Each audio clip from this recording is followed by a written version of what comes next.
ಸಿದ್ದರಾಮಯ್ಯ ರಾಜೀನಾಮೆ ಭಾವುಕ ಕ್ಷಣ. ಶಿಕ್ಷಣ ಸಚಿವ ಮಧು ಬಂಗಾರಪ್ಪ ಭಾವುಕ ನುಡಿ. ಇದೀಗ ಸಿದ್ದರಾಮಯ್ಯ ರಾಜೀನಾಮೆ ಭಾವುಕ ಕ್ಷಣ. ಶಿಕ್ಷಣ ಸಚಿವ ಮಧು ಬಂಗಾರಪ್ಪ ಕೂಡ ಭಾವುಕರಾಗಿ ಮಾತನಾಡಿದ್ದಾರೆ. ಯಾವಾಗಲೂ ಹೈಕಮಾಂಡ್ ಹೇಳ್ತಾ ಇದ್ರು ಇಂದು ರಾಜೀನಾಮೆ ಕೊಡ್ತಾರೆ, ಯಾವುದೇ ಗೊಂದಲ ಇಲ್ಲ ಅಂತ ಹೇಳಿದ್ದಾರೆ.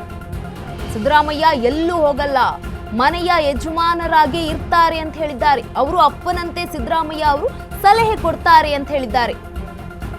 ಸಿದ್ದರಾಮಯ್ಯ ರಾಜೀನಾಮೆ ಭಾವುಕ ಕ್ಷಣಕ್ಕೆ ಈಗ ಸಾಕ್ಷಿಯಾಗ್ತಾ ಇರುವಂತದ್ದು. ಶಿಕ್ಷಣ ಸಚಿವ ಮಧು ಬಂಗಾರಪ್ಪ ಕೂಡ ಭಾವುಕರಾಗಿ ಮಾತನಾಡಿದ್ದಾರೆ. ಯಾವಾಗಲೂ ಹೈಕಮಾಂಡ್ ಅಂತ ಹೇಳ್ತಾ ಇದ್ರು ಅವರು, ಇಂದು ರಾಜೀನಾಮೆ ಕೊಡ್ತಾರೆ ಸಿಎಂ ಸಿದ್ದರಾಮಯ್ಯ ಅವರು, ಯಾವುದೇ ಗೊಂದಲ ಇಲ್ಲ ಇದ್ರ ಬಗ್ಗೆ.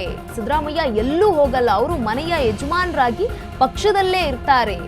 ಅಪ್ಪನ ರೀತಿ ಸಿದ್ದರಾಮಯ್ಯ ಅವರು ಸಲಹೆಯನ್ನ ಕೊಟ್ಟಿದ್ದಾರೆ ಅಂತ ಹೇಳಿದ್ದಾರೆ ಮಧು ಬಂಗಾರಪ್ಪ. ಸಿದ್ದರಾಮಯ್ಯ ರಾಜೀನಾಮೆ ಭಾವುಕ ಕ್ಷಣ. ಇದೀಗ ಭಾವುಕ ನುಡಿಗಳನ್ನಾಡಿದ್ದಾರೆ ಸಚಿವ ಮಧು ಬಂಗಾರಪ್ಪ.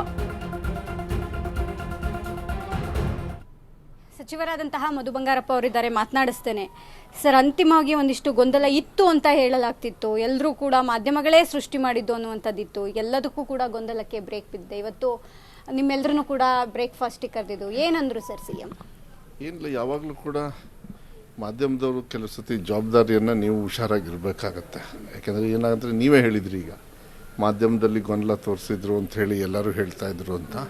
ಅದು ನಿಜಾನೇ, ಮಾಧ್ಯಮದಲ್ಲಿ ಮಾತ್ರ ಗೊಂದಲ ಆಗಿದೆ. ಇದು ಗೊಂದಲ ಅಲ್ಲ ಸರ್, ಹಂಗಾದ್ರೆ ಇದು ಗೊಂದಲ ಅಲ್ಲ, ಇದು ಗೊಂದಲ ಪಕ್ಷದ ಸ್ಪಷ್ಟ ನಿರ್ಧಾರ. ಪಕ್ಷದ ಹೈಕಮಾಂಡ್ ನಿರ್ಧಾರಕ್ಕೆ ಪಕ್ಷದಲ್ಲಿ ಬದ್ಧತೆಯನ್ನು ಮಾನ್ಯ ಮುಖ್ಯಮಂತ್ರಿಗಳಾಗಿರ್ತಕ್ಕಂಥ ಸಿದ್ದರಾಮಯ್ಯ ಸಾಹೇಬರು ತೋರಿಸಿದ್ದಾರೆ. ಅದನ್ನು ಅವರೇ ಇವತ್ತು ಹೇಳ್ಕೊಂಡಿದ್ದಾರೆ. ಹೇಳ್ಕೊಂಡ್ಮೇಲೆ ನಾನು ಏನೇ ಮಾತಾಡೋದು ತುಂಬ ನಂದು ತಪ್ಪಾಗ್ತದೆ. ನಾನು ತುಂಬ ಚಿಕ್ಕವನಾಗ್ತೀನಿ. ಅವರಿಗೆ ಅಪಾರವಾಗಿರ್ತಕ್ಕಂಥ ಗೌರವವನ್ನು ಮತ್ತು ಎಲ್ಲರೂ ಕೂಡ ಅವರ ಒಂದು ಅವ್ರ ಸ್ಟೇಚರ್ ಏನಿದೆಯಲ್ಲ, commitment towards the common people. Government ಅಂತ ಹೇಳಲ್ಲ, ಅವರು ಮುಖ್ಯಮಂತ್ರಿಗಳಲ್ಲ, ಅವರು ಸೊಸೈಟಿಯಲ್ಲಿ ಸಾಮಾಜಿಕವಾಗಿ ಅವರ ಒಂದು ಕಾಳಜಿ ಏನಿದೆ ಅದ್ರ ಬಗ್ಗೆ ಎಲ್ಲರೂ ಕೂಡ ಹಂಚ್ಕೊಂಡ್ರು. ಅದು ಭಾಳ ಮುಖ್ಯ ಆಗ್ತದೆ. ಮತ್ತು ಮುಂಚೆಯಿಂದನೂ ಕೂಡ ಅವ್ರು ಹೇಳಿದರು, ಏನು ರಾಹುಲ್ ಗಾಂಧಿಯವರು ಹೈಕಮಾಂಡ್ ಅವರು ಏನು ಹೇಳ್ತಾರೆ ಅದಕ್ಕೆ ಬದ್ಧವಾಗಿರ್ತೀನಿ ಅಂತ. ಆ ಬದ್ಧತೆಯನ್ನು ತೋರಿಸಿದ್ದಾರೆ, ಮೆರೆದಿದ್ದಾರೆ ಪಕ್ಷದ ಒಂದು ಇದನ್ನು. ಬಟ್ ನಮ್ಮಂಥವ್ರಿಗೆಲ್ಲ ಭಾಳ ಖುಷಿ ಆಗುತ್ತೆ. ಯಾಕೆಂದರೆ ಅವ್ರ ಜೊತೆಯಲ್ಲಿ ಒಂದು ಕಡೆಗೆ ನೋವು, ಅವರು ಮಾರ್ಗದರ್ಶನ ಸಿಗ್ತಾ ಇಲ್ಲ ಅಂಥೇಳಿ. ಬಟ್ ಸ್ವಾಭಾವಿಕ ಅವರು ಹೇಳಿದ್ರು ಯಾವಾಗಲೂ ನಾನು ಜೊತೆಗಿರ್ತೀನಿ ಅಂತ. ಅದು ಬಹಳ ಮುಖ್ಯ ನೋಡಿ. ಎಲ್ಲ ಆದ್ರೂ ಕೂಡ ಅವರು ನಂದು ಜವಾಬ್ದಾರಿ ಇರ್ತದೆ.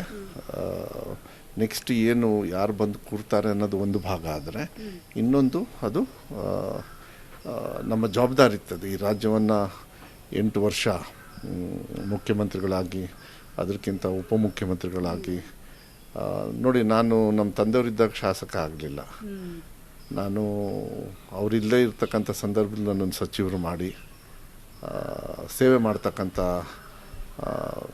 ಆ ಕನಸು ನಮಗೂ ಏನಿತ್ತು ಅದನ್ನ ನನಸಾಗಲಿಕ್ಕೆ ಮಾಡಿಕೊಟ್ಟಿದ್ದಾರಲ್ಲ, ಅದಕ್ಕೆ ಸ್ವಲ್ಪ ದುಃಖ ಆಗುತ್ತೆ.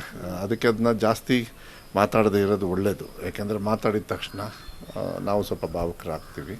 ಆದರೂ ಸುಮಾರಷ್ಟು ಜನರು ಮಾನ್ಯ ಮುಖ್ಯಮಂತ್ರಿಗಳಿಂದ ಹಿಡಿದು ಎಲ್ಲರೂ ಕೂಡ ಅಷ್ಟೇ. ಇದೊಂದು ಒಳ್ಳೆ ಅವ್ರ ಜೊತೆಗೆ ಸೇವೆ ಮಾಡ್ತಕ್ಕಂಥ ಪುಣ್ಯ.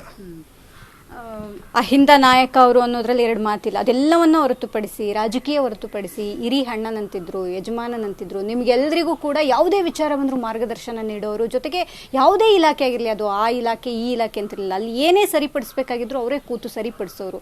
ಸೊ ಇದಕ್ಕೇನು ಹೇಳ್ತೀರಾ ಅಂತ? ಆ ಚೇರಿಗೆ he was a perfect person and perfect delivery ಮಾಡಿದ್ದಾರೆ. ಆ ಘನತೆ ಗೌರವವನ್ನು ಆ ಚೇರಿಗೆ ಏನು ಕೊಡಬೇಕೋ ಕೊಟ್ಟಿದ್ದಾರೆ. ಏನೇ ಟೀಕಾ ಟಿಪ್ಪಣಿಗಳು ವಿರೋಧ ಪಕ್ಷದವರು ಮತ್ತು ವೈಯಕ್ತಿಕವಾಗಿ ಬೇರೆಯವ್ರು ಕೊಟ್ಟರು ಕೂಡ ಅವರೊಂದು ಆತ್ಮೀಯಂತ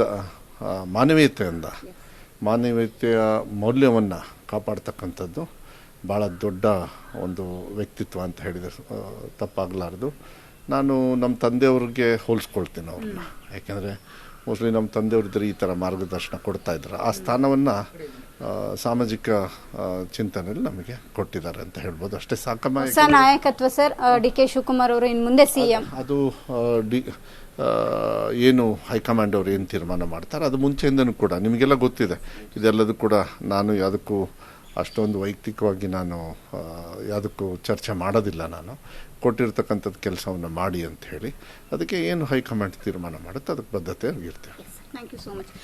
ಇದಿಷ್ಟು ಸಚಿವರಾದಂತಹ ಮಧು ಬಂಗಾರಪ್ಪ ಅವರ ಮತ್ತು ಕ್ಯಾಮ್ರಾಮ್ಯಾನ್ ಶಿವಮೂರ್ತಿ ಜೊತೆ ದೀಪಾ ಕುಕ್ಕವಾಡ, ಅಶ್ವವೇಗ ನ್ಯೂಸ್, ಬೆಂಗಳೂರು.